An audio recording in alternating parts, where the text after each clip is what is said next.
In the desolate expanse of the Eastern Front, under the cloak of Soviet nights, a sound would drift through the freezing air, a soft, ominous whooshing, like the brush of a witch's broom through the darkness.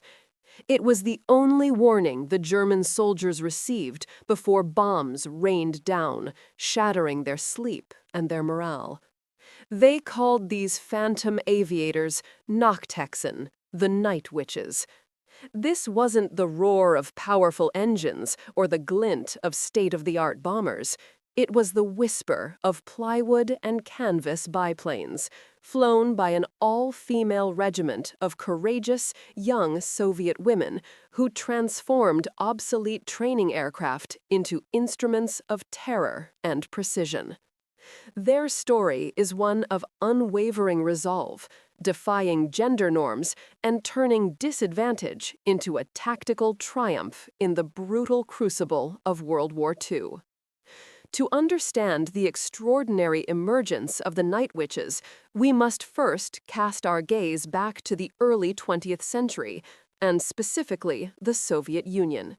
The 1930s saw a strong state emphasis on physical culture and aviation, a push for national strength that, perhaps unintentionally, opened doors for women.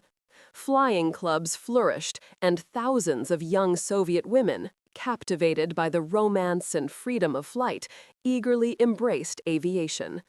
Yet, when Nazi Germany launched Operation Barbarossa in June 1941, unleashing a devastating invasion that caught the Soviet Union largely unprepared, the initial response to women in combat was steeped in traditional skepticism.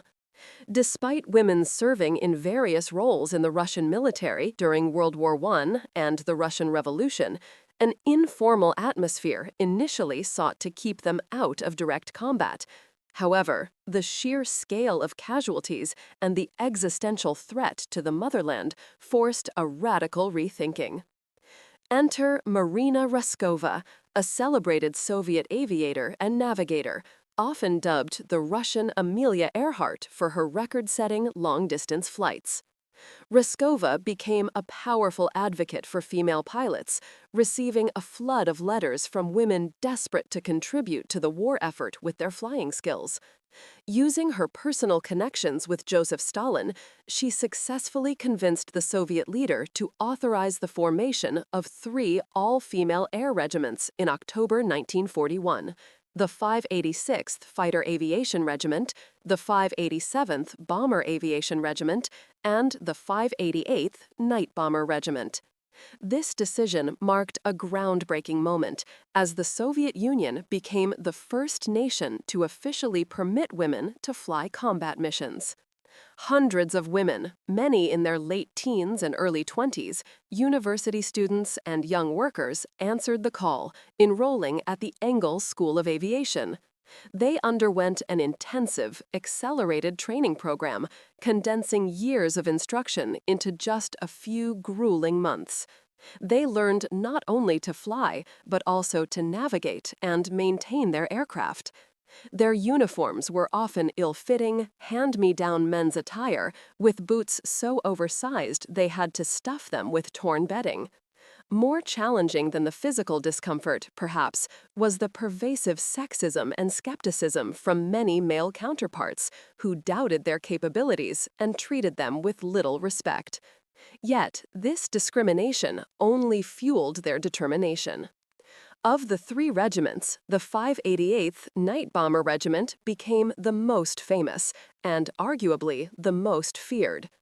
Under the steadfast command of Major Yevdokia Bershenkaya, the 588th was unique in remaining an exclusively female unit throughout the war, including pilots, navigators, and ground crews.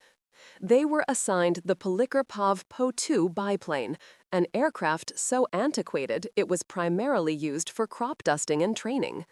Made mostly of wood and fabric, with a maximum speed of only around 90 miles per hour, and capable of carrying just 2 bombs, one under each wing, it was jokingly referred to as a coffin with wings by some of the women. It lacked modern instruments, radios, and often even parachutes to save weight, But the night witches, ingenious and resourceful, turned these limitations into their greatest strengths. The PO2's slow speed and wooden and canvas construction meant it barely registered on German radar or infrared locators. Their signature tactic involved flying to their target, then cutting their engines, gliding silently towards the bomb release point. The only sound was the haunting whoosh of wind through the biplane struts, which led the Germans to coin their chilling moniker, Nachthexen. The women proudly adopted this derogatory term.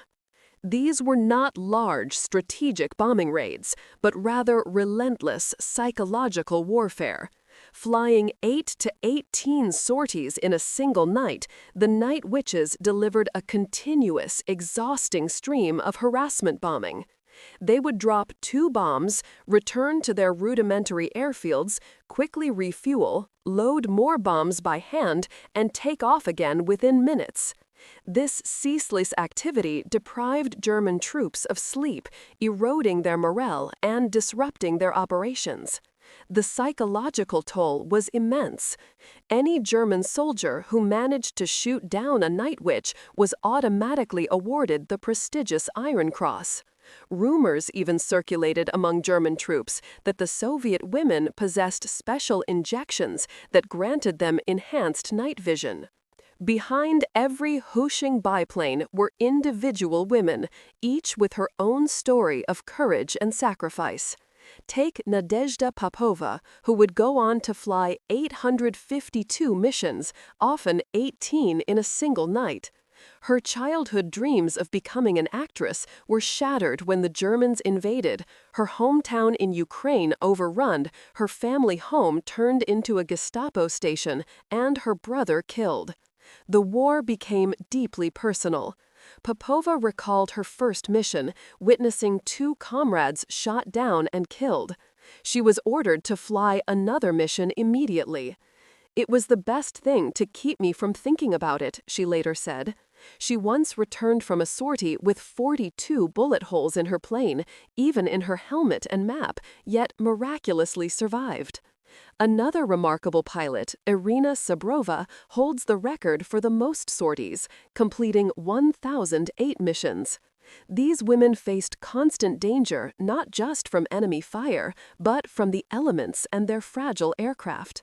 The open cockpits exposed them to freezing winds and rain. In winter, the intense cold could jam bomb release mechanisms, forcing navigators to climb out onto the wings mid-flight to kick the bombs free. Despite these harrowing conditions, their camaraderie and shared purpose bound them together. They were sisters in the sky, relying on each other for survival and emotional support in a war that tested the limits of human endurance. The Night Witches participated in nearly every major campaign on the Eastern Front from June 1942 until the end of the war in 1945. Their missions included bombing river crossings on the Mius, Severny Donets, and Don rivers, striking roads in the South Steppes, and attacking German equipment during the Battle of the Caucasus, where they defended Vladikavkaz and disrupted German supply lines.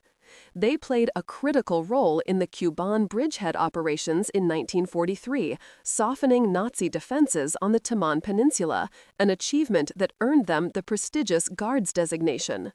Their efforts were also vital during the Crimean Offensive and the liberation of Novorossiysk, as well as operations in Belarus and Poland, including striking German positions in Warsaw. They even aided the Soviet military in their eventual victory at Stalingrad, continually harassing German forces and contributing to the psychological breakdown of the encircled enemy. By the war's end, the 588th Night Bomber Regiment, renamed the 46th Taman Guards Night Bomber Aviation Regiment, had flown approximately 23,672 to over 30,000 combat sorties, collectively logging nearly 29,000 flight hours. They dropped over 3,000 tons of bombs and 26,000 incendiary shells, destroying or damaging 17 river crossings, 9 railways, 2 railway stations, 26 warehouses, 12 fuel depots, 176 armored cars, 86 prepared firing positions, and 11 searchlights. Their final mission occurred on May 4, 1945, flying within 60 kilometers of Berlin just 3 days before Germany's official surrender. Their achievements earned them profound recognition. 23 members of the regiment were awarded the Hero of the Soviet Union, the nation's highest honor, 5 posthumously. Commander Yevdokia Bershanskaya was also recognized as a hero of the Soviet Union, a testament to her exceptional leadership. Despite their heroism and being one of the most highly decorated units in the Soviet Air Force, their post-war experience was bittersweet. They were notably excluded from the 1945 Moscow Victory Parade, officially because their planes were deemed too slow to participate. Women were largely pushed out of combat aviation after the war, and their contributions were often overlooked in historical accounts for decades. However, their story did not fade entirely into obscurity. Veterans began to share their memoirs, and gradually the world rediscovered the extraordinary saga of the Night Witches. Their legacy extends far beyond their combat record. They shattered pervasive gender stereotypes, proving that women were not only capable but indispensable in the most brutal theaters of war. Their courage, resilience, and ingenuity in overcoming technological disadvantages and societal prejudice set a powerful precedent for women in military roles globally. The Night Witches remind us that heroism knows no gender, and that true strength often lies not in superior technology, but in the indomitable human spirit. Their silent glide over enemy lines became a haunting symbol of resistance and retribution, a testament to what ordinary individuals can achieve when faced with extraordinary circumstances. They were young women propelled by patriotism, vengeance, and a fierce determination to defend their homeland.